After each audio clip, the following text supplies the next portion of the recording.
Puji Tuhan, Shalom. Selamat sore, salam sejahtera untuk kita semua, baik Bapak Ibu yang hadir di tempat ini maupun saudara-saudara sekalian yang menyaksikan mungkin di rumah. Kita bersama-sama bersatu hati untuk beribadah kepada Tuhan, dan hari ini kita sangat bersyukur atas kesempatan yang diberikan oleh Tuhan sehingga kita bisa bersama-sama beribadah. Mungkin walaupun yang sebagian masih mengikuti secara online, tetapi kita tetap bersatu hati di dalam nama Tuhan, dan kita akan memulaikan ibadah kita saat ini. Saya mengajak kita untuk bersama-sama memuji Tuhan. Kita angkat satu pujian, kita katakan, Engkaulah kekuatanku, tempat perlindunganku.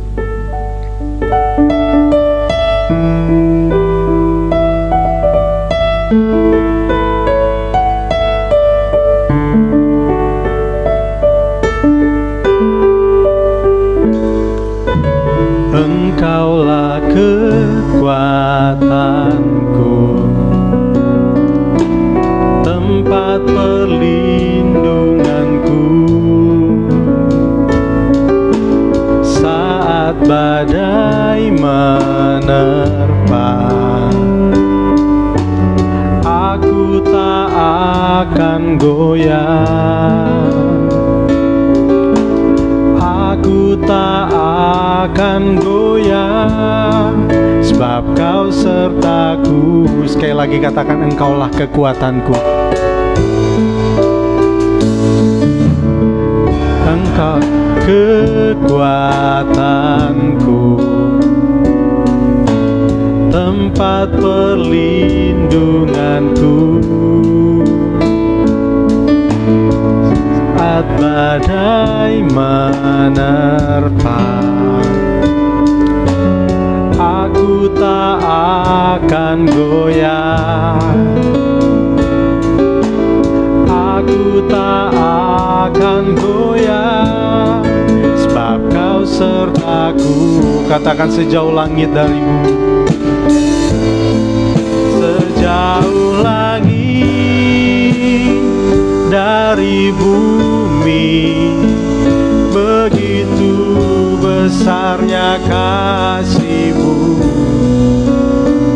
Penuhi hati kami yang rindu menyembah-Mu, Yesus. Sejauh langit dari bumi, begitu besarnya kasih-Mu. Kaulah Tuhan, kekuatanku, sukacitaku. Sekali lagi kita angkat pujian dari awal, katakan, Engkaulah kekuatanku. Engkaulah kekuatanku, tempat perlindungan, tempat perlindunganku. Saat badai menerpa, aku tak akan goyah. Aku tak akan goyah, sebab Kau sertaku. Katakan, sejauh langit, sejauh langit dari bumi, begitu besarnya kasih-Mu. Penuhi hati kami yang rindu menyembah-Mu, Yesus. Sejauh langit dari bumi, begitu besarnya kasih-Mu. Kaulah Tuhan, kekuatanku, sukacitaku. Katakan, sejauh langit,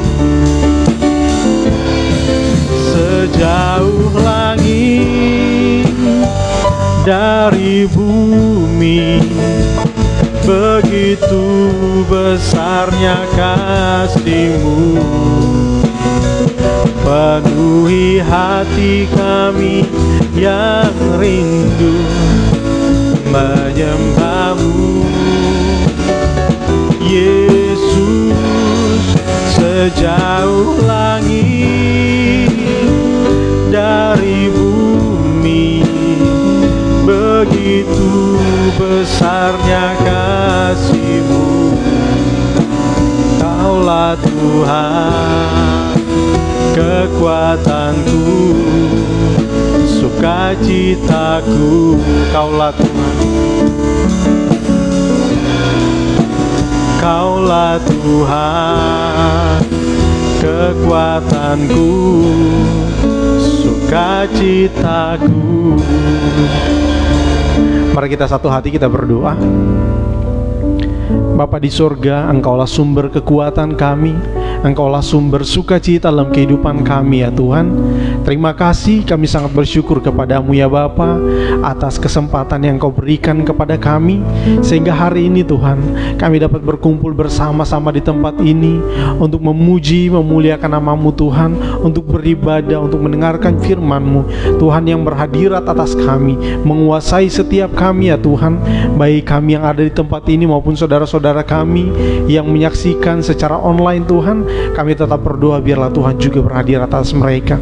Terima kasih Tuhan, kami mengucap syukur dan kami alaskan doa kami ini. Kami mulaikan ibadah kami di dalam nama Tuhan kami Yesus Kristus, Allah kami yang hidup. Haleluya, amin. Puji Tuhan. Sekali lagi saya sapa semuanya, shalom. Ya, kita sangat bersyukur kepada Tuhan Bapak Ibu ya. Hari ini mungkin beberapa orang memilih untuk berada di tempat lain, atau mungkin memilih untuk mengikuti ya keinginan mereka, tetapi kita memilih bagian yang terbaik dalam kehidupan kita, yaitu bersekutu bersama dengan Tuhan. Dan saat ini kita akan bersukacita bersama-sama. Kita memuji Tuhan, satu pujian sukacita, besarkan nama Tuhan. Kita bangkit berdiri bersama-sama.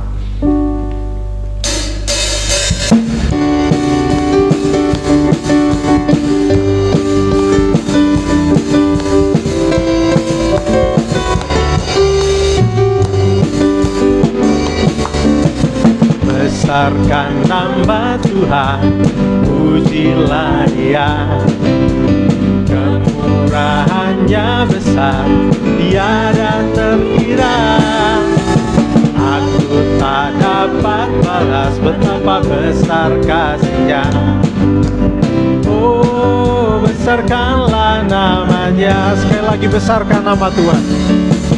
Besarkan nama Tuhan, pujilah Dia, kemurahannya besar, terkira. Aku tak dapat balas betapa besar kasih-Nya.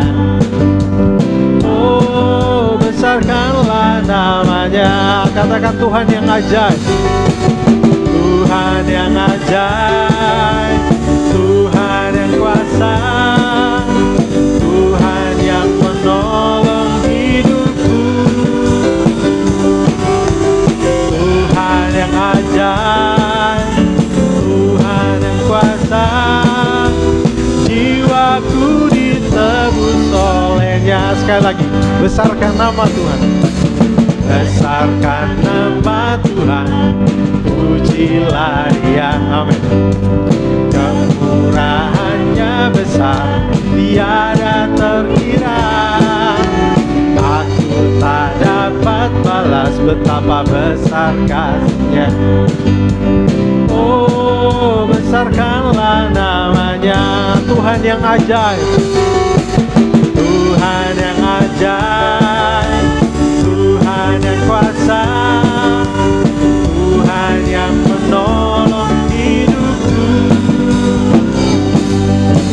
Tuhan yang ajaib, Tuhan yang kuasa, jiwaku ditebus oleh-Nya. Katakan Tuhan yang ajaib, Tuhan yang ajaib, Tuhan yang kuasa, Tuhan yang menolong hidupku, Tuhan yang ajaib, Tuhan yang kuasa, ditebus olehnya, jiwaku ditebus. Jiwaku ditebus olehnya. Oke, puji Tuhan. Silakan duduk Bapak Ibu. Ya, kita berdoa untuk kita mendengarkan firman Tuhan. Mari kita satu dalam doa. Bapa di sorga, terima kasih. Kami bersyukur sekali lagi kepadamu Tuhan atas kesempatan ini, dan kami akan bersama-sama untuk belajar. Kami bersama-sama untuk kembali melihat kebenaran firman-Mu Tuhan. Dan Tuhan, Engkau yang nyatakan pribadi-Mu melalui firman-Mu kepada setiap kami, supaya kami mengerti kehendak-Mu Tuhan. Terima kasih Tuhan, Engkau pakai setiap kami, dan Tuhan, hamba-Mu yang akan berbicara, Tuhan Engkau pakai, Engkau tutup bungkusi dengan kuasa-Mu Tuhan, agar hamba dapat berkata-kata seturut dengan kehendak-Mu ya Bapa. Terima kasih Tuhan. Ini doa kami mengucap syukur di dalam nama Tuhan Yesus Kristus. Haleluya, amin.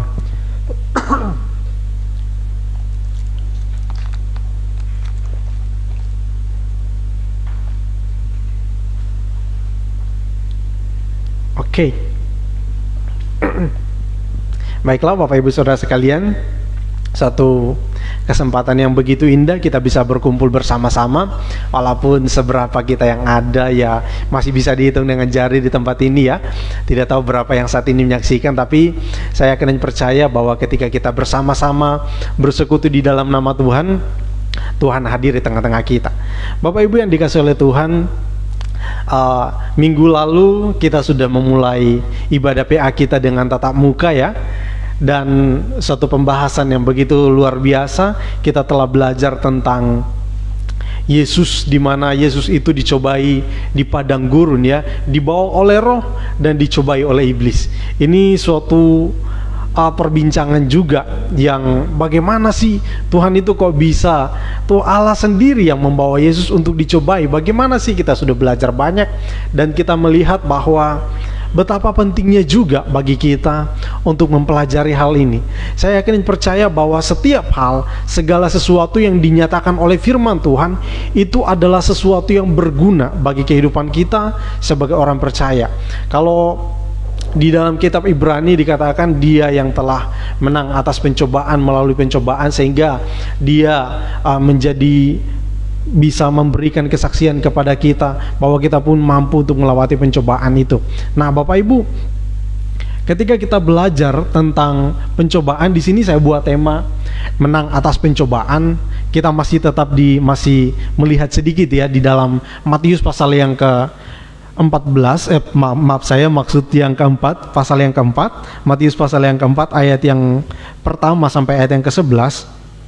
Saya akan bacakan untuk kita semua ya.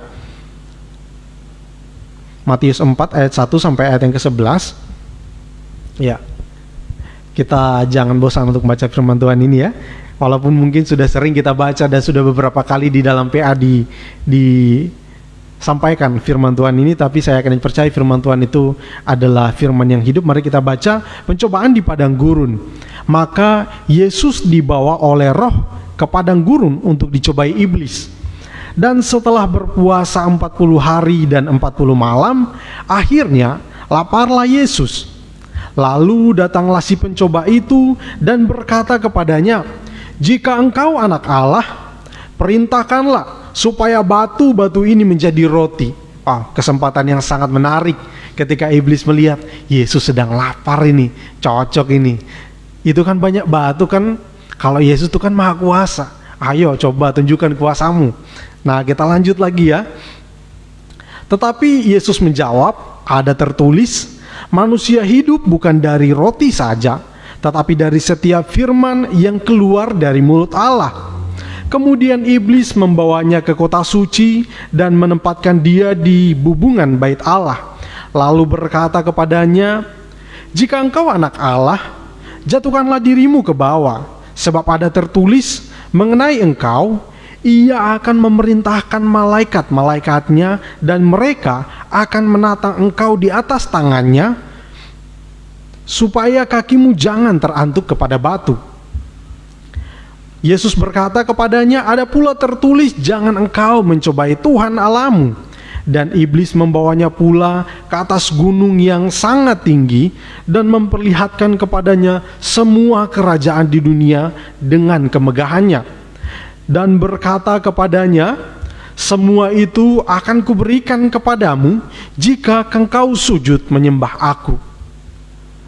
Maka berkatalah Yesus kepadanya, enyahlah iblis, sebab ada tertulis, engkau harus menyembah Tuhan Allahmu dan hanya kepada Dia sajalah engkau berbakti.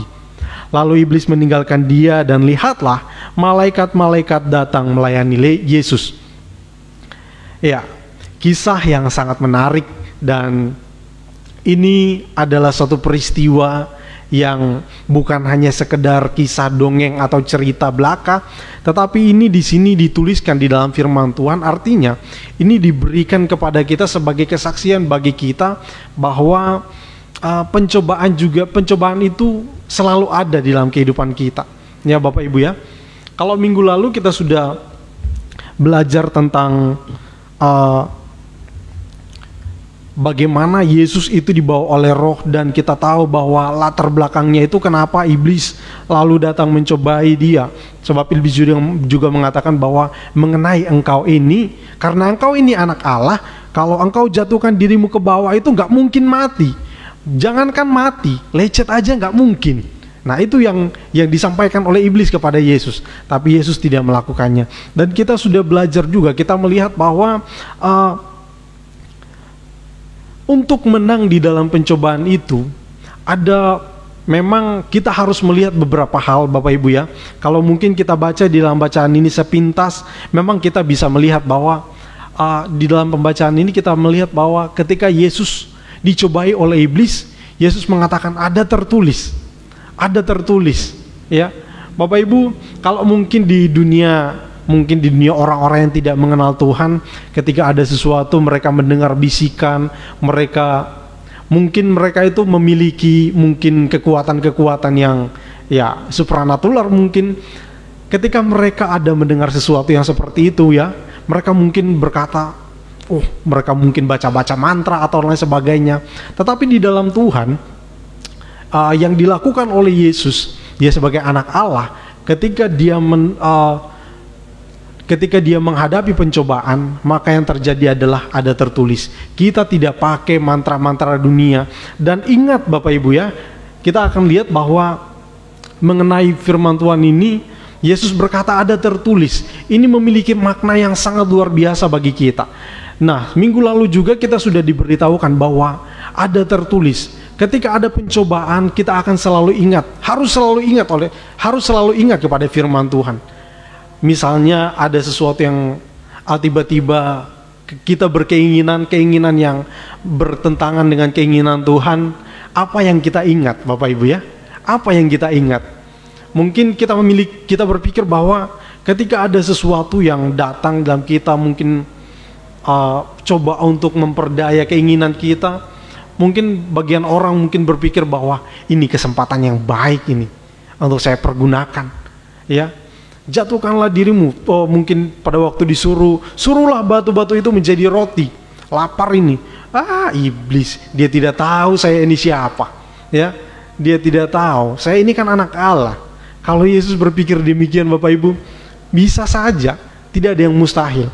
Tapi kita melihat bahwa Yesus datang ke dalam dunia, dia tidak menggunakan kealahannya itu sebagai sesuatu yang obral gitu Bapak Ibu ya. Tetapi memang Yesus juga hidup sebagai manusia, dan dia tunduk di dalam hukum-hukum Allah. Nah, itu satu hal yang penting untuk kita lihat, bahwa di sini ketika kita berbicara tentang firman Tuhan, Yesus berkata ada tertulis, maka kita melihat di sana bahwa firman Tuhan itu merupakan kebutuhan yang mutlak atau kebutuhan yang sangat mendasar ya. Kalau Yesus katakan bahwa ada tertulis, manusia hidup bukan dari roti saja, tetapi dari firman yang keluar dari mulut Allah. Nah, di sini kita pahami bahwa firman Tuhan merupakan kebutuhan yang begitu sangat mendasar di dalam kehidupan kita. Saya tidak mengerti, saya tidak tahu kebutuhan Bapak Ibu Saudara sekalian hari ini, kebutuhan yang paling mendasar bagi Bapak Ibu ya. Mungkin ya selain makanan, minuman, pakaian, mungkin ada hal-hal yang lain yang diinginkan oleh Bapak Ibu, yang dibutuhkan Bapak Ibu, yang mungkin kita tidak ketahui.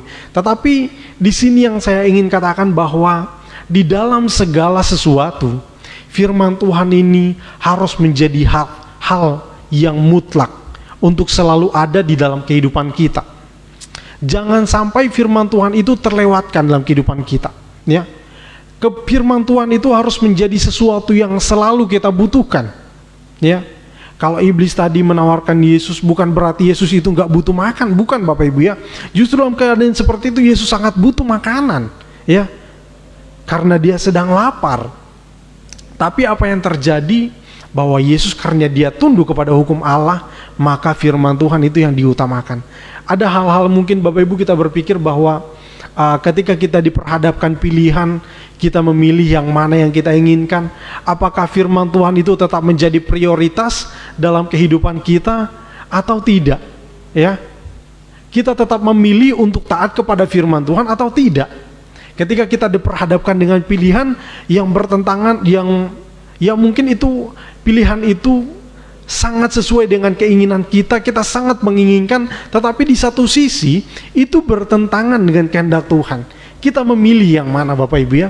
Jadi di sini kita melihat bahwa firman Tuhan itu harus senantiasa menjadi kebutuhan mutlak di dalam hidup kita. Jangan sampai kita melewatkan hal ini.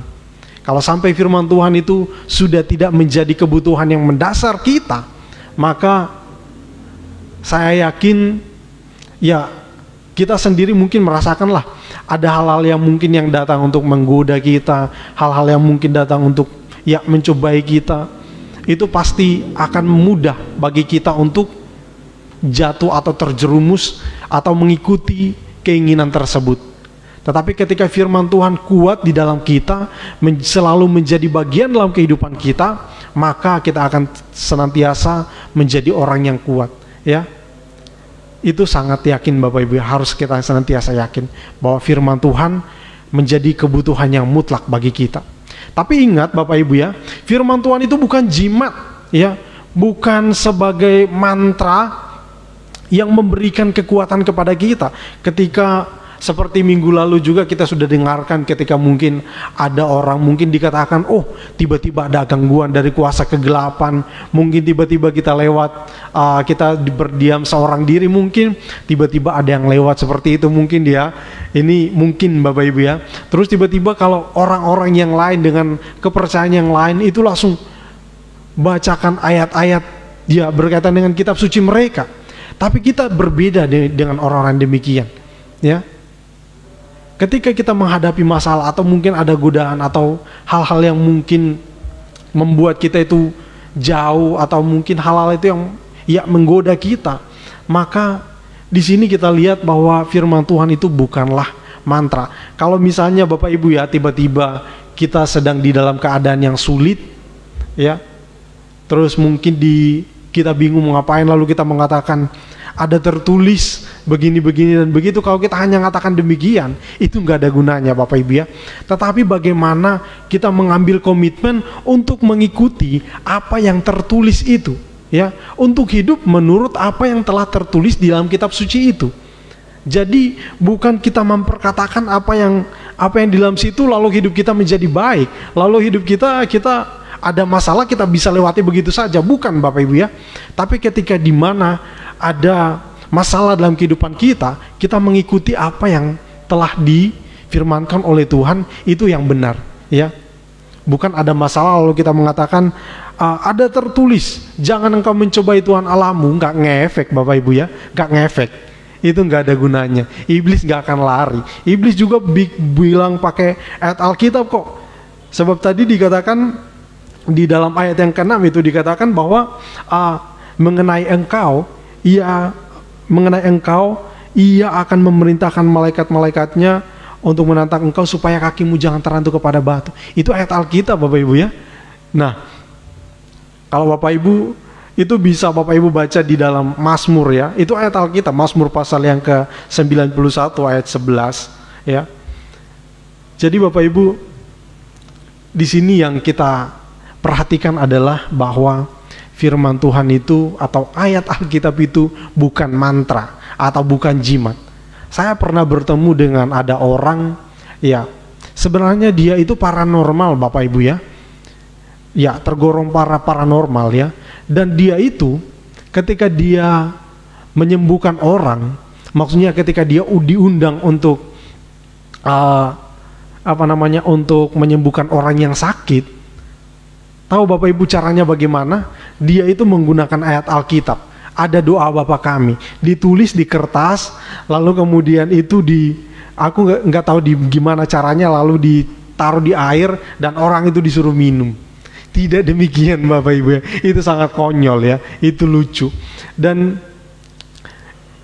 Tapi kita di dalam Tuhan tidak demikian Bapak Ibu ya. Bagaimana kita bukan hanya sekedar menghafal ayat Alkitab, tetapi bagaimana kita itu hidup menurut apa yang telah dituliskan di dalam firman Tuhan itu. Nah, Bapak Ibu bisa dipahami sejauh ini ya. Dan firman Tuhan itu, kalau orang itu lemah akan firman Tuhan, maka itu seperti tadi saya telah katakan bahwa kalau kita lemah di dalam firman Tuhan, kalau kita tidak cinta akan firman Tuhan, maka akan mudah untuk diperdaya oleh iblis. Nah, contohnya itu adalah Hawa Bapak Ibu ya. Kita punya contoh juga di dalam Alkitab sebenarnya banyak, tapi yang sangat familiar ya Bapak Ibu ya. Kisah Hawa, di mana Hawa itu dia tidak kuat dengan apa yang telah dikatakan oleh Tuhan. Akhirnya iblis datang memperdaya dia. Sama dengan waktu Yesus juga dicobai. Datang iblis datang lalu mencobai Yesus. Iblis juga menggunakan ayat Alkitab. Nah, ini kalau kita tidak benar-benar kuat akan firman Tuhan, kalau kita tidak benar-benar mendalami firman Tuhan itu, maka akan mudah untuk diperdaya Bapak Ibu ya. Pastikan hidup kita bahwa firman Tuhan itu menjadi bagian dalam kehidupan kita. Seperti tadi, bahwa firman Tuhan itu adalah kebutuhan yang mendasar bagi kita.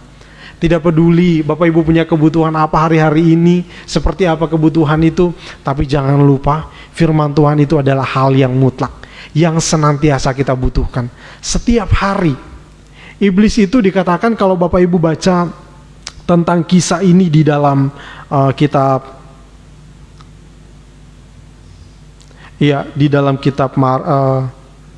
Lukas ya Bapak Ibu ya.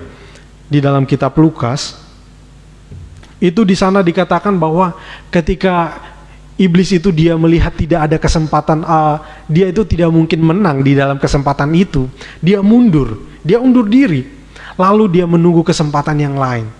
Jadi Bapak Ibu, sekali lagi di sini saya katakan bahwa pencobaan itu akan selalu ada. Ya, akan selalu ada. Setiap saat, setiap waktu. Ya, seperti minggu lalu juga sudah dikatakan bahwa pencobaan itu bisa datang kapan saja, di mana saja, melalui siapa saja, melalui apa saja. Itu akan selalu ada. Ya. Tapi kalau kita kuat di dalam firman Tuhan Bapak Ibu ya, bukan berarti orang yang kuat di dalam firman Tuhan itu kebalakan pencobaan. Tidak mungkin Bapak Ibu ya. Yang namanya manusia pasti akan selalu dibayang-bayangi dengan pencobaan. Pasti akan selalu dibayang-bayangi dengan, ya, karena firman Tuhan juga mengatakan bahwa manusia itu dicobai bukan hanya dari si jahat, tapi bahkan dari keinginannya sendiri juga. Ya, bisa menjadi pencobaan bagi dirinya sendiri. Nah, sebab itu di sini kita perhatikan bahwa pencobaan itu akan selalu ada, tapi kita bisa untuk melewatinya. Yesus menjadi teladan bagi kita. Di dalam hal ini kita telah melihat bahwa Yesus itu menjadi teladan bagi kita. Kalau Yesus mampu untuk mampu untuk melewati pencobaan-pencobaan itu, mampu untuk menghalau pencobaan-pencobaan itu, maka kita pun pasti bisa. Dan firman Tuhan mengatakan kita tidak perlu takut Bapak Ibu ya. Tidak ada pencobaan yang diizinkan oleh Tuhan untuk kita hadapi yang melampaui kekuatan kita. Jangan takut bahwa pencobaan-pencobaan yang kita alami, firman Tuhan katakan adalah pencobaan-pencobaan biasa yang tidak melebihi kekuatan kita. Sebab itu yang pertama ini, bahwa ketika kita itu mengatakan bahwa aku ingin menang atas pencobaan, maka yang pertama adalah firman Tuhan itu harus menjadi hal yang mutlak, harga mati. Ya, sebagai anak-anak Tuhan, sebagai orang percaya, maka firman Tuhan itu harus merupakan sesuatu yang senantiasa ada di dalam kehidupan kita, selalu kita butuhkan, setiap saat, setiap waktu. Jadi Bapak Ibu, bukan berarti kita mengatakan setiap saat, setiap waktu kita baca firman Tuhan, gak perlu kerja dan sebagainya. Nggak ya begitu ya. Nggak begitu Bapak Ibu ya. Tapi di mana dalam kehidupan kita senantiasa merindukan firman Tuhan untuk menuntun kehidupan kita, dan kita hidup menurut kehendak Tuhan. Nah, kita lanjut Bapak Ibu ya. Sebenarnya hari ini saya buat singkat saja ya Bapak Ibu ya. Yang selanjutnya, hal yang penting juga untuk kita perhatikan di dalam, kalau kita itu mau menang atas pencobaan, maka pola pikir kita juga harus diperbaharui. Ya. Pola pikir kita harus diperbaharui. Ya. Jadi seperti apa kita memaknai pencobaan itu? Minggu lalu juga kita sudah mendengar, tapi di sini saya buat supaya kita itu lebih fokus, seperti apa sih kita memaknai pencobaan itu? Apakah pencobaan itu, kalau minggu lalu itu pencobaan itu dari bahasa Yunani, kita bisa lihat bahwa itu bisa diartikan sebagai cobaan atau sebagai ujian. Ya, kalau cobaan itu kita sudah tahu bahwa pencobaan itu untuk tujuannya adalah untuk menjatuhkan iman kita, untuk membuat kita itu meragukan Tuhan, membuat kita itu jauh dari Tuhan. Tapi kalau ujian kita itu bagaimana kita memahaminya? Nah, jadi pola pikir kita itu harus diperbaharui Bapak Ibu ya. Karena di dalam firman Tuhan juga dikatakan bahwa hendaklah di dalam kehidupan kita menaruh pikiran dan perasaan juga seperti yang terdapat dalam kehidupan kita. Jadi peran pikiran kita itu juga sangat penting Bapak Ibu ya. Ketika kita dalam kehidupan kita sebagai orang percaya, kehidupan di dalam pikiran kita tidak mau dibaharui, kita tidak mau pikiran kita masih tetap sama sebelum kita mengenal Tuhan, maka perlu dipertanyakan iman kita ya. Untuk menang atas pencobaan, maka pola pikir kita harus kita perhatikan, harus kita perbaharui. Nah, kita harus memaknai pencobaan itu sebagai ujian dalam kehidupan kita. Entah itu apa maksudnya itu cobaan itu datang. Yang pasti cobaan itu pasti tujuannya adalah untuk menjatuhkan kita. Tapi kalau kita memaknai sebagai ujian, maka ini adalah ujian, tantangan. Ya, beberapa orang, saya juga, Bapak Ibu mungkin, ya kita semua pernah sekolah ya. Di dalam sekolah, ya kita pasti sering ya dekat sekali dengan yang namanya ujian.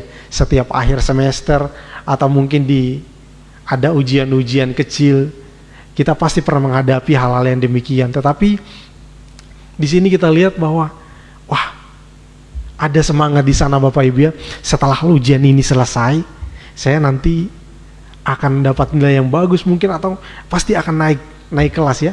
Jadi kita lihat bahwa ujian itu kita pahami bahwa ini untuk membuktikan. Kita mau melakukan ujian itu untuk membuktikan sejauh mana kemampuan kita selama ini. Sejauh mana firman Tuhan yang telah kita hidupi selama ini, sejauh mana kita itu memahami firman Tuhan. Nah, jadi ketika kita memaknai ujian cobaan itu yang datang kepada kita sebagai ujian, maka ini kita melihat, kita akan membuktikan iman kita. Saya pasti mampu, ya. Ketika kita bisa melewati ujian, maka itu iman kita akan semakin kuat dan kita mengerti bahwa demikian kehidupan kita. Sejauh ini, sedemikian ini tingkat kerohanian kita, ya. Jadi Bapak Ibu, kita melihat bahwa untuk membuktikan kualitas diri, untuk membuktikan kualitas iman kita, kita memaknai ujian itu demikian, ya.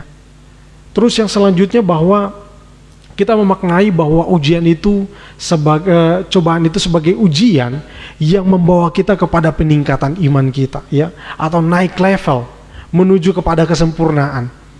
Jadi Bapak Ibu, kalau mungkin Bapak Ibu mungkin juga pernah kita tahu seperti orang yang ditambang emas ya Bapak Ibu ya, itu disortir sampai benar-benar menemukan emas yang murni. Jadi demikianlah ujian itu bagi kita. Ujian itu membawa kita kepada kesempurnaan yang membuktikan kualitas iman kita. Seberapa murni iman kita.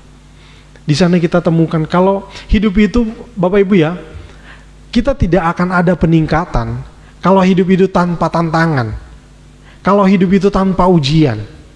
Hidup itu begitu saja, itu tidak akan ada peningkatan. Tapi di sini ketika kita memahami bahwa ujian yang datang kepada kita itu untuk membawa kita kepada peningkatan kerohanian kita, maka kehidupan kita akan semakin baik, kerohanian kita akan terus meningkat. Nah, jadi Bapak Ibu, di sini yang ingin saya katakan kepada kita adalah bahwa pola pikir kita ketika datang pencobaan, jangan kita mengatakan, aduh, terlalu berat, wah, ini aku nggak sanggup, menghindar dan sebagainya. Wah, itu ya memang ada beberapa hal yang harus kita hindari. Ketika itu kita rasa, oh ini bukan bagian kita harus hindari. Tetapi ada hal-hal yang memang harus kita hadapi, ya. Jadi di sini peran pikiran kita bisa memilah hal-hal yang mana yang sesuai dengan kehendak Tuhan dan yang tidak sesuai dengan kehendak Tuhan. Jadi Bapak Ibu, ketika ada pencobaan, ketika ada tantangan di dalam kehidupan kita, maka ini kita harus lihat itu sebagai ujian yang membawa kita kepada peningkatan kerohanian kita, kepada peningkatan iman kita, yang membuat iman kita itu semakin hari semakin disempurnakan. Jadi Bapak Ibu, tidak perlu khawatir, jangan parno atas cobaan atau tantangan, karena itu sebenarnya hal yang berdampingan dengan kita sehari-hari. Ya, jangan kita terlalu oh kok ini kok ada cobaan gini-gini, terlalu panik Bapak Ibu ya. Banyak orang yang ketika datang pencobaan panik gini-gini, ketika ada masalah panik gini-gini. Wah, itu jangan sampai terjadi dalam kehidupan kita. Karena ketika kita berpikir dengan baik, ketika pola pikir kita benar, tantangan apapun itu, maka kita akan menjadi tenang. Ya. Itu kita perhatikan Bapak Ibu ya. Jadi yang pertama tadi, firman Tuhan itu sangat berpengaruh dalam kehidupan kita untuk menang atas pencobaan. Terus yang selanjutnya, pola pikir kita juga harus dibaharui Bapak Ibu ya. Jadi jangan kita berpikir seperti orang-orang dunia berpikir, yang mengabaikan Tuhan, lalu mengikuti jalan pikirannya sendiri, bahkan mengikuti jalan-jalan yang sesat, tidak peduli. Tapi kita di dalam Tuhan, kita harus berpikir seperti yang dikatakan oleh firman Tuhan, sesuai dengan Kristus, dengan pikiran Kristus. Karena kita sebagai orang percaya. Nah, kita lanjut. Ya. Ya, tadi kita melihat bahwa ujian itu untuk meningkatkan kualitas. Ketika kita berbicara tentang kualitas, Bapak Ibu ya, tentunya bukan hal yang asing bagi kita untuk mendengar kata ini ya. Jadi ini tidak asing lagi bagi kita. Kalau berbicara tentang kualitas itu bukan hanya berbicara tentang kelebihan seseorang, mungkin ototnya bagus ya, atau mungkin dia itu orang yang pinter, atau mungkin itu orang yang kaya. Itu semua adalah hal-hal yang menunjukkan, oh itu orang punya kelebihan seperti itu. Tetapi kalau kita berbicara tentang kualitas, maka itu kita akan berbicara tentang ketahanan Bapak Ibu ya. Itu tentang ketahanan, tahan uji. Seperti yang dicatat di dalam oleh firman Tuhan, yang disampaikan oleh firman Tuhan di dalam Yakobus pasal yang pertama itu, ayat yang ke-12. Di sana dikatakan bahwa berbahagialah orang yang bertahan dalam pencobaan. Ya, sebab apabila ia sudah tahan uji, ia akan menerima mahkota kehidupan yang dijanjikan Allah kepada barang siapa yang mengasihi Dia. Jadi Bapak Ibu, ketika kita ada di dalam pencobaan, maka itu akan menunjukkan kualitas kita. Kualitasnya seperti apa? Kalau orang-orang mungkin dia menunjukkan kualitas dirinya, dia mengatakan saya sudah punya ini, saya ini orang yang baik gini. Tapi kita di dalam Tuhan tidak demikian. Tapi bagaimana kita menghadapi masalah? Bagaimana kita berpikir tentang masalah itu? Kalau kita bisa bertahan untuk melewati masalah hidup, kalau kita bisa bertahan untuk tetap percaya kepada Tuhan, kalau kita tetap percaya untuk beriman kepada Tuhan di dalam keadaan apapun hidup kita, bahkan di dalam keadaan yang sulit dalam kehidupan kita, kita tetap bertahan kepada Tuhan, maka itulah kualitas yang sesungguhnya. Tapi kalau kita tidak bertahan dalam keadaan yang sulit, maka kualitas kita sangat rendah Bapak Ibu ya. Nah, masih rendah. banyak Bapak Ibu ya orang yang ketika mereka itu berpikir tentang firman Tuhan, dia mencoba untuk memasukkan firman Tuhan dalam pikirannya. Banyak sekali orang yang meninggalkan Tuhan. Sebab itu Bapak Ibu, seperti yang saya katakan tadi, untuk menang atas pencobaan itu sebenarnya Bapak Ibu bukan hanya berbicara tentang hal-hal yang fisik yang kita inginkan, tetapi dalam pikiran kita juga pun seringkali mengalami cobaan. Karena banyak orang yang meninggalkan Tuhan juga karena pikirannya juga Bapak Ibu ya. Ketika mereka mencoba untuk memahami firman Tuhan, kok seperti ini, banyak pertentangan. Lalu mereka mencoba untuk mencari. Mereka berpikir, oh siapa tahu ada kebenaran di sana. Oh siapa tahu ada kebenaran di sana. Lalu mereka mengatakan, oh ternyata Alkitab itu bukan firman Tuhan. Ya, lalu mereka tinggalkan Tuhan. Dan mereka tidak menang atas pencobaan itu. Dan itu juga membuktikan kualitas iman mereka. Ya, kalau kita sanggup untuk mengatakan, oh ini adalah firman Tuhan, sekalipun saat ini kita belum mengerti, dan kita coba untuk terus mengerti, kita akan tetap percaya. Sekalipun hari ini kita belum mengerti apa yang dikatakan oleh firman Tuhan yang kita baca mungkin, kalau kita tetap untuk bertahan kepada Tuhan, kita tidak mengatakan menyangkal firman Tuhan, maka iman kita kualitasnya bagus Bapak Ibu ya. Kita tetap memiliki iman yang baik ya. Jadi Bapak Ibu yang dikasihi oleh Tuhan, sekali lagi kualitas itu bukan berbicara tentang kelebihan-kelebihan yang kita miliki. Mungkin itu juga bisa menjadi salah satu hal yang bisa kita tunjukkan dalam kualitas kita, tetapi di sini kita berbicara tentang bagaimana kita itu bisa tahan uji ketika menghadapi tantangan, ketika menghadapi cobaan. Apakah kita mampu untuk bertahan atau tidak? Ya, kalau kita baca di dalam 1 Korintus pasal yang ke-11 ya, ayat yang ke-19, di sana dikatakan bahwa ya, sebab di antara kamu harus ada perpecahan supaya nyata nanti siapakah di antara kamu yang tahan uji. Jadi ini tantangan. Kalau tadi kita melihat bahwa kita melihat pencobaan-pencobaan itu seperti ya, pencobaan di padang gurun yang dicobai adalah masalah makanan, ya, masalah ya tentang kekuasaan Yesus, atau juga tentang keinginan-keinginan dunia ini. Tapi di sini masalah, bahkan tantangan itu, cobaan itu ada di dalam gereja itu sendiri Bapak Ibu ya. Jadi cobaan itu atau tantangan itu ada dalam gereja itu sendiri, yang mengakibatkan kalau kita lihat di dalam jemaat di Korintus, sehingga mereka itu terjadi perpecahan. Sehingga terlihat dengan terjadinya perpecahan itu membuktikan siapakah yang benar-benar sungguh-sungguh dalam Tuhan. Orang yang sungguh-sungguh bertahan, mereka lah orang yang tahan uji dan iman mereka memiliki kualitas yang baik. Jadi Bapak Ibu, tetapi di sini bukan berarti kita menginginkan perpecahan supaya membuktikan kualitas iman kita ya. Di sini perpecahan itu diizinkan terjadi supaya lihat siapa yang bertahan. Kalau orang-orang itu masih tetap bertahan di sini sekalipun dengan keadaan yang tidak enak, mungkin sakit hati, atau mungkin ada keadaan yang, oh saya iri dengan ini, tapi dia sanggup untuk bertahan. Bukan hanya itu, dia mendoakan orang yang membuat dia sakit hati, dia mendoakan orang yang membuat dia itu mungkin jatuh, orang yang membuat dia itu ya menimbulkan hal yang tidak enak dalam dirinya. Dia mendoakan orang itu dan dia tetap bertahan di sini, tidak menginginkan perpecahan. Nah, itulah orang-orang yang memiliki kualitas iman yang baik. Ya.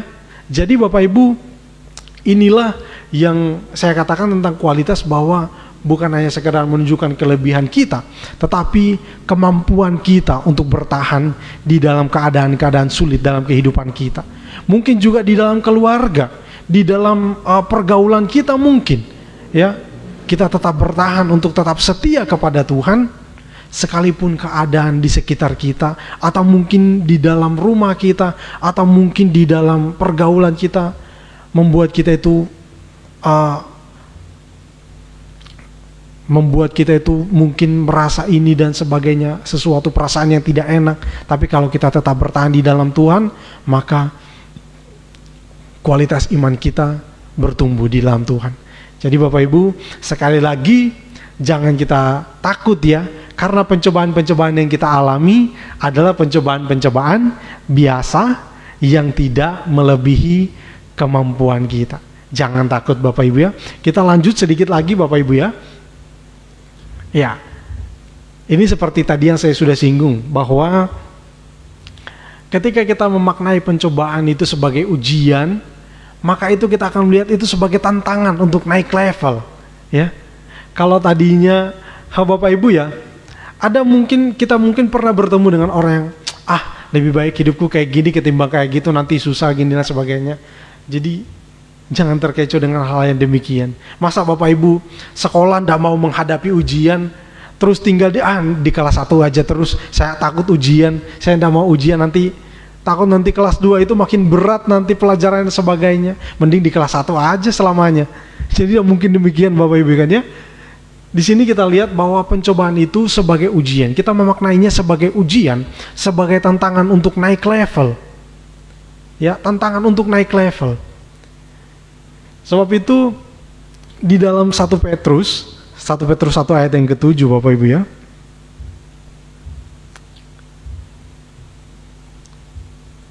Ya, maksud semuanya itu ialah untuk membuktikan kemurnian imanmu yang jauh lebih tinggi nilainya daripada emas yang fana, yang diuji kemurniannya dengan api sehingga kamu memperoleh puji-pujian dan kemuliaan dan kehormatan pada hari Yesus Kristus menyatakan dirinya. Jadi meningkatkan kualitas diri kita, meningkatkan kualitas iman kita. Kalau kita tetap sungguh-sungguh untuk berpegang kepada firman Tuhan dan pola pikir kita dibaharui, kita memaknai pencobaan itu sebagai tantangan, sebagai ujian yang menantang kita untuk suatu mengangkat kita kepada tingkatan yang lebih tinggi. Nah, kita adalah orang-orang yang bertumbuh di dalam Tuhan. Dan sebenarnya itu adalah kehendak Tuhan Bapak Ibu ya. Tuhan itu ketika kita percaya kepada Tuhan, maka kita itu seperti firman Tuhan katakan seperti bayi-bayi rohani, ya. Dan kita juga membutuhkan firman Tuhan, dan firman Tuhan katakan kita itu harus bertumbuh, ya. Kita harus bertumbuh. Dan salah satu hal yang membuat kita bertumbuh adalah tantangan. Salah satunya ini adalah ujian atau cobaan yang kita maknai sebagai ujian. Ketika kita memaknai sebagai tantangan untuk naik level, maka kita akan menjadi orang yang semakin kuat. Jadi Bapak Ibu, jangan takut. Sekali lagi saya katakan, jangan takut, jangan parno terhadap cobaan-cobaan. Oh, kita lihat cobaan gini lalu kita gini-gini, kita punya pikiran yang lain-lain. Ya, jangan sampai. Tapi pikiran kita juga harus dibarui sehingga kita bisa melihat cobaan itu sebagai tantangan. Wah, ini keren ini. Jadi kalau saya itu juga pernah berpikir demikian Bapak Ibu. Ketika ada tantangan, saya pikir itu sebagai anak tangga ya. Tantangan itu sebagai anak tangga yang membawa kita untuk melangkah naik satu tantangan, satu level. Satu tantangan, satu level. Jadi semakin banyak ya, semakin banyak tantangan yang kita hadapi, maka level kita akan semakin tinggi ya Bapak Ibu ya. Jadi jangan takut, jangan ragu. Sekali lagi, tantangan atau pencobaan-pencobaan yang kita alami adalah pencobaan-pencobaan biasa yang tidak melebihi kemampuan kita.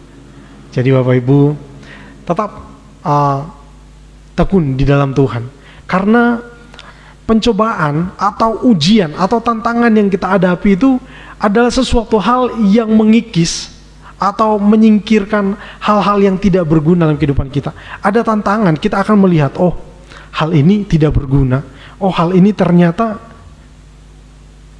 bukan, hal ini membuat saya jauh dari Tuhan. Kita singkirkan pelan-pelan. Memang untuk hal ini butuh proses dan tidak semudah yang saya katakan hari ini Bapak Ibu ya. Kita butuh kekuatan, kita butuh untuk bergumul. Mungkin kita berdoa siang malam untuk bisa beroleh kekuatan dari Tuhan untuk melalui tantangan yang kita hadapi hari ini. Tapi di sini kita lihat bahwa itu akan berujung kepada sesuatu hal yang baik. Seperti tadi dikatakan, sehingga yang jauh lebih tinggi nilainya untuk membuktikan kemurnian imanmu yang jauh lebih tinggi nilainya. Jadi tantangan-tantangan yang kita hadapi, tantangan-tantangan yang kita alami, Ya, saya baca mulai ayat yang ke-6 tadi ya, maafkan ya. Bergembiralah akan hal itu. Ya, sekalipun sekarang ini kamu seketika harus berduka cita oleh berbagai-bagai pencobaan. Ya, jadi kita berduka cita oleh berbagai-bagai pencobaan. Tapi pencobaan itu maksudnya supaya untuk membuktikan kemurnian iman kita, ya, yang jauh lebih tinggi nilainya. Jadi Bapak Ibu, ketika ada pencobaan, ketika ada tantangan, mari kita maknai sebagai suatu hal yang mendorong kita untuk meningkat di dalam kerohanian kita. Amin Bapak Ibu ya. Jadi jangan takut, tetap berpegang kepada firman Tuhan. Kita lanjut Bapak Ibu ya. Ya, satu hal juga yang penting di dalam kemenangan, untuk untuk menjadi pemenang atas pencobaan. Kalau tadi kita sudah belajar yang firman Tuhan adalah yang terutama dalam kehidupan kita. Terus yang selanjutnya pola pikir kita juga harus dibarui. Terus yang di sini hal yang penting juga adalah tentang penguasaan diri. Ya, firman Tuhan itu begitu sangat luar biasa Bapak Ibu ya, menyatakan kepada kita hal-hal yang memang harus demikian kita hidup. Jadi penguasaan diri adalah kemampuan untuk mengendalikan diri atas pikiran kita, ya, atas perasaan kita. Bapak Ibu, kadang-kadang pencobaan itu datang di dalam pikiran kita. Itu tidak bisa kita tolak Bapak Ibu ya. Tidak bisa kita tolak, masuk begitu saja. Tidak bisa kita singkirkan. Kita bukan otak kita itu bukan seperti komputer Bapak Ibu ya. Kita setting. Oh nanti saya tidak mau hal-hal yang seperti ini yang masuk dalam pikiran saya. Kalau hal-hal yang seperti itu mungkin kalau di YouTube Bapak Ibu ya, ketika setting YouTube GVT Lumajang, di situ saya setting kalau ada komentar yang ada kata-kata yang demikian, itu ketika orang itu post komentar itu nggak akan muncul di YouTube, di setiap video YouTube. Jadi kita nggak demikian Bapak Ibu ya. Jadi kita nggak bisa setting otak kita demikian. Kalau ada misalnya ada tantangan yang demikian, kita katakan, oh ini nggak boleh masuk dalam pikiran saya. Nggak bisa Bapak Ibu ya. Iblis itu begitu sangat pintar Bapak Ibu ya. Cerdas banget iblis itu. Banyak pengalaman dan dia tahu. Ketika dia melihat kita, dia tahu kelemahan kita, dan itu yang digunakan oleh iblis. Sehebat apa kita untuk setting diri kita, iblis akan selalu tahu titik kelemahan kita. Jadi Bapak Ibu, kehidupan kita menguasai diri kita. Jadi pikiran kita itu bisa datang pikiran-pikiran yang jahat, pikiran-pikiran yang kotor, yang buruk, tapi kita bisa meredam itu semua, ya. Cukup sampai di pikiran, jangan kita pikir berkepanjangan ya. Ada pikiran-pikiran jahat kita terus pikirkan. Nah, itu tanda-tanda Bapak Ibu ya. Hati-hati kalau udah demikian ya, hati-hati. Atau mungkin di dalam perasaan kita, ya. Tentunya apalagi mungkin ya di dalam perempuan yang dominan itu adalah perasaannya. Hati-hati juga dengan perasaan, ya. Itu juga bisa membawa kita itu jatuh dalam pencobaan. Dan juga dalam perkataan kita, firman Tuhan juga mengatakan begitu pentingnya lidah itu untuk kita bisa kendalikan, ya. Jadi lidah itu juga sangat berpengaruh. Mulut kita ini harus kita jaga. Satu kata yang kasar kita keluarkan itu bisa mematikan orang ya Bapak Ibu ya. Kita tidak membunuh secara fisik, tapi kita bisa mematikan, membunuh mental orang, kita bisa membunuh perasaan orang dan lain sebagainya. Hati-hati untuk itu semua, sebab itu kita butuh pengendalian diri. Kalau kita lihat tentang pengendalian diri ini Bapak Ibu ya, di dalam ketika berbicara tentang pengendalian diri ini, kita itu bisa lihat di dalam buah roh. Satu hal penting yang dikatakan oleh Tuhan juga adalah pengendalian diri, penguasaan diri, dan juga di dalam iman juga. Iman dan buah roh itu kalau kita baca di dalam kitab 1 Petrus juga di sana dikatakan tentang pengendalian diri. Itu juga hal yang penting. Jadi untuk menunjukkan kualitas iman kita, maka kalau kita berbicara tentang iman, pengendalian diri ini nggak bisa dilepaskan. Harus bisa kita kendalikan diri kita, ya. Jadi pengendalian diri itu bukan hanya berbicara, oh buat gini dan sebagainya, tetapi dalam pikiran, di dalam perasaan kita, lidah kita jaga, apalagi juga dalam tindakan kita. Kalau kita sudah nggak bisa kendalikan diri kita sudah berpikir yang nggak benar, kita sudah perasaan kita juga sudah nggak benar, perkataan kita juga sudah nggak benar, tingkah laku juga kita, tindakan kita juga sudah nggak benar, maka itu menunjukkan bahwa itu kita sedang berada di dalam keadaan diri yang sakit, Bapak Ibu ya. Jadi hati-hati, kita harus bisa tetap mengendalikan diri kita. Jangan sampai apa yang kita katakan itu di luar kita nggak pikirkan sesuatu itu lalu kita katakan, kita nggak pikirkan sesuatu lalu kita lakukan, demikian kita nggak peduli itu menyakiti orang, mau itu buat orang sebagainya, buat orang lain itu ya bereaksi yang nggak baik, kita nggak peduli. Jadi jangan sampai demikian. Tapi segala sesuatu harus bisa kita kendalikan. Diri kita terutama, Bapak Ibu ya, harus bisa. Penguasaan diri atau pengendalian diri itu penting supaya kita itu bisa menang atas pencobaan, ya Bapak Ibu ya. Dan yang selanjutnya, ini yang terakhir Bapak Ibu ya. Oke, ya penguasaan diri itu berpengaruh dalam segala hal. Yakin gak Bapak Ibu ya? Percaya enggak? Jadi pengendalian diri itu berpengaruh dalam segala hal, di dalam pekerjaan, di dalam pergaulan, ya, baik secara jasmani maupun rohani, itu sangat berpengaruh. Yakin Bapak Ibu? Jadi ya secara jasmani Bapak Ibu ya, masalah di dalam ya mungkin hal yang sederhana dalam hal makanan. Kita mungkin suka makanan ini, kita nggak tahu kita punya penyakit ini yang nggak boleh kita makan ini, tapi karena kita ini nggak bisa mengendalikan diri kita, keinginan kita, makan aja. Sudah tiba selesai makan, sudah langsung pusing-pusing baru, aduh tadi saya salah, saya sudah makan ini. Padahal dia nggak punya pengendalian diri. Jangan sampai itu terjadi. Apalagi dalam kerohanian kita, Bapak Ibu ya, itu sangat berpengaruh. Jadi di dalam kerohanian kita, pengendalian diri itu sangat penting. Untuk kita itu jangan sampai, kan cobaan itu selalu datang berkaitan dengan hal-hal yang kita butuhkan, yang kita inginkan, sesuatu yang kita butuh. Kita nggak peduli, oh saya butuh ini, tiba-tiba iblis datang tawarkan. Seperti tadi Yesus kan datang, iblis, Yesus sedang lapar, dia tahu Yesus itu butuh makan, dia datang tawarkan makan. Ini kan ada batu nih, kamu kan anak Tuhan, punya kuasa. Tadi kan setelah dibaptiskan, inilah anakku yang kukasihi, kepadanya lah aku berkenan. Kamu kan punya kuasa, udah dibilang Tuhan kok, jadi apapun yang kamu bilang pasti akan terjadi. Ini kan cuma batu, jadikan roti lah. Kamu kan lapar itu kan. Jadi pengendalian diri. Yesus bisa saja melakukan itu, tapi dia memilih untuk tunduk kepada firman Tuhan, kepada kehendak Tuhan. Jadi Bapak Ibu, penguasaan diri atau pengendalian diri itu sangat penting.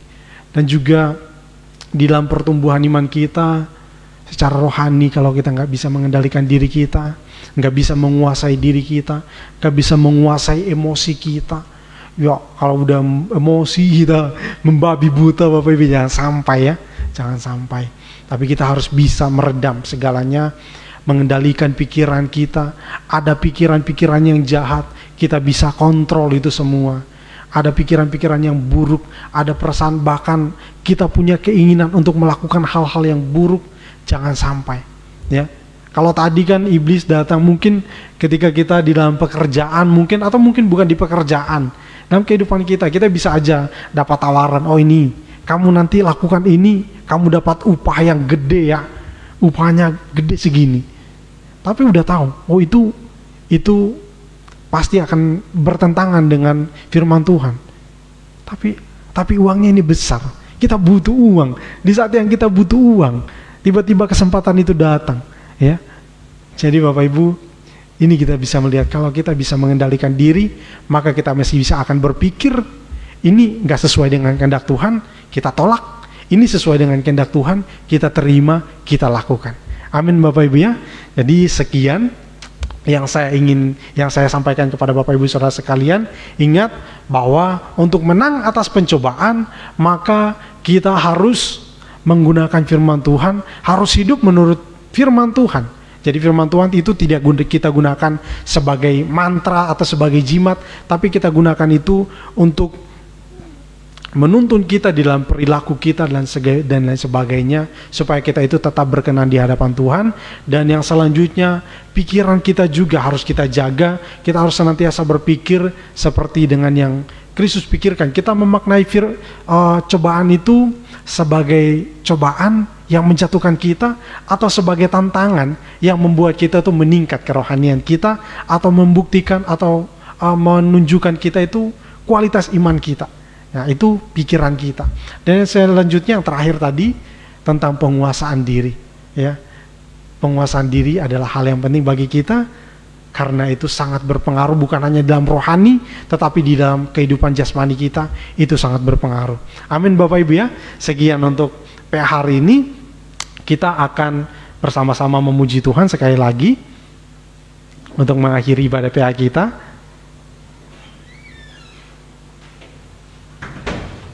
Oke, kita nyanyikan pujian ini, Firman-Mu yang kuasa.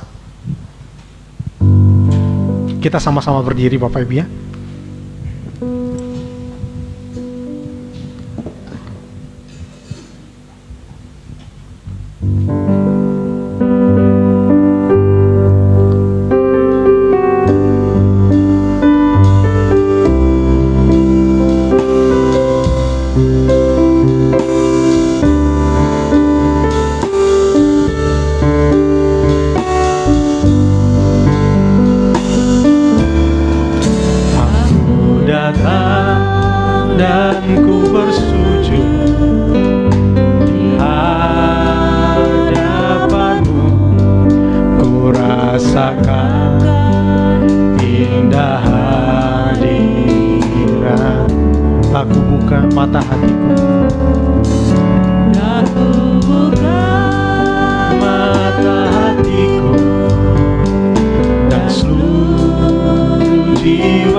Firman-Mu yang kuasa.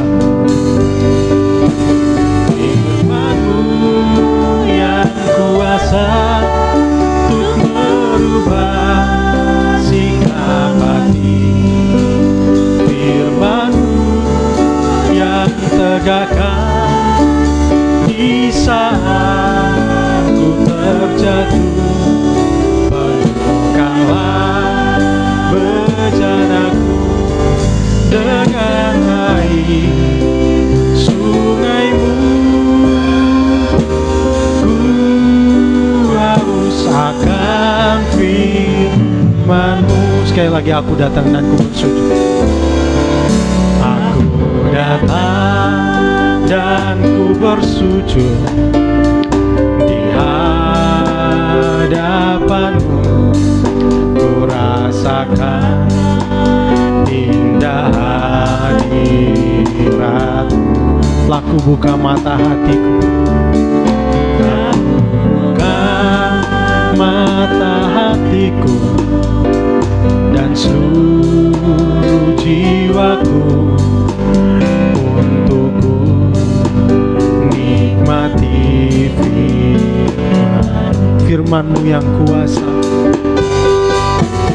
Firman-Mu yang kuasa untuk merubah sikap hati. Firman-Mu yang tegakkan di saat ku terjatuh.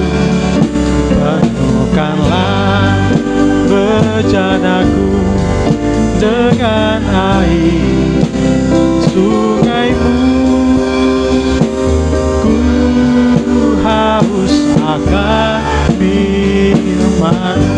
firman-Mu yang kuasa. Firman-Mu yang kuasa untuk merubah sikap hati. Firman-Mu yang tegakkan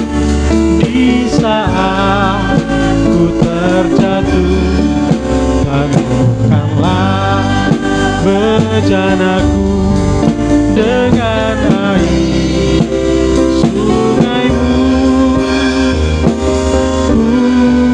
Haus akan firman-Mu, ku haus akan firman-Mu. Haus akan firman-Mu. Sebelum kita berdoa untuk mengakhiri ibadah kita hari ini, Bapak Ibu, saya sampaikan kepada Bapak Ibu saudara sekalian, baik yang hadir di sini maupun yang mengikuti di rumah, jika Bapak Ibu punya kejanggalan atau mungkin punya pertanyaan terkait dengan materi-materi PA yang disampaikan, Bapak Ibu bisa mengajukan pertanyaan, bisa melalui ke Saudara Daud atau mungkin melalui saya, atau juga bisa ditanyakan melalui Facebook GPT Lumajang di inbox ya Bapak Ibu ya. Ditanyakan langsung, tidak mengapa, nanti kita akan bahas pada minggu pertama ya.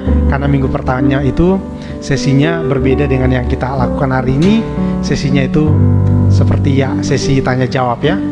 Dan kita akan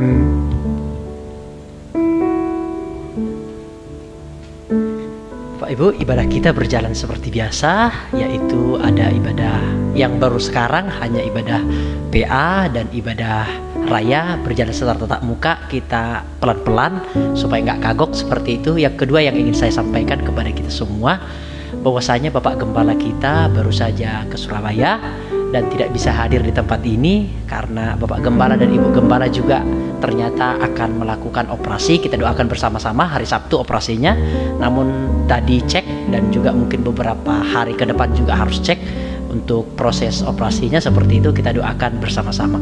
Demikian pengumuman yang saya bagikan bagi kita semua. Terima kasih untuk Bapak Ibu Saudara yang selalu setia hadir di tempat ini. Tuhan Yesus memberkati kita semua. Kita akan berdoa bersama-sama ya. Kita akan mendoakan Bapak Gembala dan Ibu Gembala. Kita akan berdoa juga untuk adik Verolin yang tadi operasi dan dalam pemulihan. Dan kita akan berdoa juga untuk cucu dari Bu Yung Yung juga yang masih dalam keadaan yang sakit.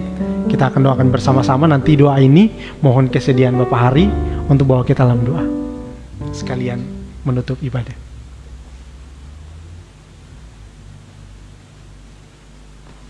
Tundukkan kepala, kita berdoa.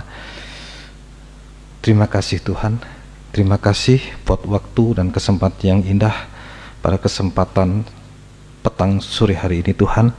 Kami boleh menikmati di dalam ibadah pendalaman Alkitab begitu sesuatu yang indah yang kami terima melalui pemberitaan firman-Mu saat ini. Biarlah semakin digali firman-Mu menjadi satu kekuatan bagi kami untuk senantiasa saat kami menghadapi pencobaan itu, hendaklah pencobaan itu menjadi satu ujian bagi kami untuk meningkatkan kualitas bagi kami Tuhan, supaya kami sendiri dapat Tuhan mempersembahkan yang terbaik. Kami menjadi orang yang tahan uji bahkan sampai dalam penguasaan diri Tuhan, karena kami tidak mampu melakukan segala sesuatu tanpa firman-Mu. Karena Tuhan, saat kami menghadapi pencobaan ujian itu, kekuatan kami adalah itulah yang ada tertulis, itulah menunjuk kepada firman-Mu yang bisa menguatkan kami sehingga kami bisa tahan uji sampai naik menjadi kualitas yang baik, bahkan juga dapat menguasai diri kami Tuhan seperti Tuhan seperti rem dalam kehidupan kami, dan supaya juga dalam mulut kami sama seperti ada kang Tuhan yang bisa mengendalikan segala apa yang menjadi tutur kata kami, perbuatan kami, sehingga kami tetap di dalam kekuatan firman-Mu Tuhan. Kami hanya selalu untuk senantiasa belajar sama seperti Engkau ya Yesus, untuk menang di dalam pencobaan, sehingga sekali lagi kami dipakai untuk melayani Tuhan sampai Engkau datang kedua kali. Terima kasih Tuhan, terima kasih, syukur kami naikkan kehadirat-Mu. Khususnya juga kami saat ini sebelum kami pulang, kami juga berdoa buat nama-nama yang sudah disebutkan, juga khususnya juga buat Bapak Gembala kami yang Sabtu nanti akan menjalani operasi juga beserta dengan Ibu. Kami juga senantiasa selalu memohonkan belas kasih kemurahan-Mu Tuhan. Tolong Tuhan dalam operasinya nanti, biarlah kami serahkan ke dalam tangan-Mu. Tangan Tuhan sendiri yang bekerja, alat-alat juga semua medis, alat medis juga tangan-tangan yang mengerjakannya. Biar semua dalam tuntunan, dalam urapan Roh Kudus, sehingga senantiasa Tuhan dalam operasinya semua berjalan dengan baik tanpa kekurangan satu apapun. Bahkan juga setelah pasca operasi nanti semua Tuhan pulihkan seperti sedia kala, sehingga Bapak Kepala kami dapat melayani kami di tempat ini. Tuhan, namamu dipermuliakan. Juga khususnya juga buat adik Verulin juga, dan juga anak Vino juga Tuhan yang saat ini di opname juga Tuhan tolong bilur-bilurmu tetap berkuasa untuk menyembuhkan, bahkan sampai menyempurnakan kesehatannya hingga sempurna. Tuhan, kami tetap percaya Tuhan kuasamu tidak pernah berubah dari dulu, sekarang, bahkan sampai selama-lamanya. Terima kasih Tuhan, terima kasih. Kami juga sebentar akan pulang ke rumah kami masing-masing, jauh dekat Tuhan sertai, tiba di rumah dengan keadaan selamat. Terima kasih Tuhan, syukur kami naikkan kehadirat-Mu. Terima kasih Yesus, Engkau sungguh baik bagi kami. Sekarang biarlah kiranya berkat, rahmat, damai sejahtera serta kasih-Nya di dalam persekutuan dengan Allah Bapa, Allah Sang Putra, dan Allah Roh Kudus, yaitu Tuhan Yesus Kristus, menyertai kita mulai dari saat ini sampai selama-lamanya. Dalam nama Tuhan Yesus Kristus kami sudah berdoa. Haleluya. Amin. Tuhan Yesus memberkati.